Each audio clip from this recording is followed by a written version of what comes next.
నా ఫ్రెండ్ ఒకడు ఒక అమ్మాయిని కలవటానికి వెళ్ళేవాడు నా బైక్ తీసుకొని పొద్దున్నే. వాడు వెళ్తుంది ఒక స్కూల్ అమ్మాయిని కలుస్తున్నాడని కిండల్ చేసేవాడిని నేను. స్కూల్ అమ్మాయిని లవ్ చేయటం రా సోదిరా కూడా కానీ అలా అంటూ అంటూ అంటూ ఒక్కరోజు నన్ను తీసుకెళ్ళాడు. ఇద్దరు అమ్మాయిలు వచ్చేవాళ్ళు.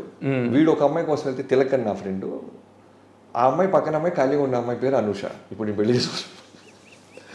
సో ఖాళీగా ఉందిగానే మాట్లాడుతూ స్టార్ట్ చేసా. పాపం తను కూడా ఏంటంటే చాలా 9th క్లాస్ అంటే చిన్నపిల్ల. అదే వాటర్ ఉన్నాయా అంటే వాటర్ బాటిల్ ఇవ్వటం, స్కూల్ ఎన్నింటికి అయిపోద్దండి అంటే టైం చెప్తాం, ఇలా స్టార్ట్ అయ్యి అలా అలా వెళ్తూ వెళ్తూ వెళ్తూ వెళ్తూ తెలియకుండానే రోజు ఫోన్ మాట్లాడటం. అప్పుడు సెల్ ఫోన్లో ఈ గోల ఇది లేదు, ల్యాండ్ లైన్ ఫోన్లు రావటం. ఓని అమ్మ సినిమాలో మనకి ఫోన్ వస్తుందని నాన్న పడుకున్న తర్వాత ల్యాండ్ లైన్ ఎత్తటం, నైట్ టైం ఎక్కువసేపు మాట్లాడటం. తెలియకుండానే ఒక ట్రావెలింగ్ స్టార్ట్ అవటం. అయిన తర్వాత సడన్గా అమ్మాయి 10th క్లాస్ అయిపోయి ఇంటర్మీడియట్కి వచ్చే టైంకి మనం ఇలా మాట్లాడుకోవాలంటే పెళ్లి చేసుకోవాలి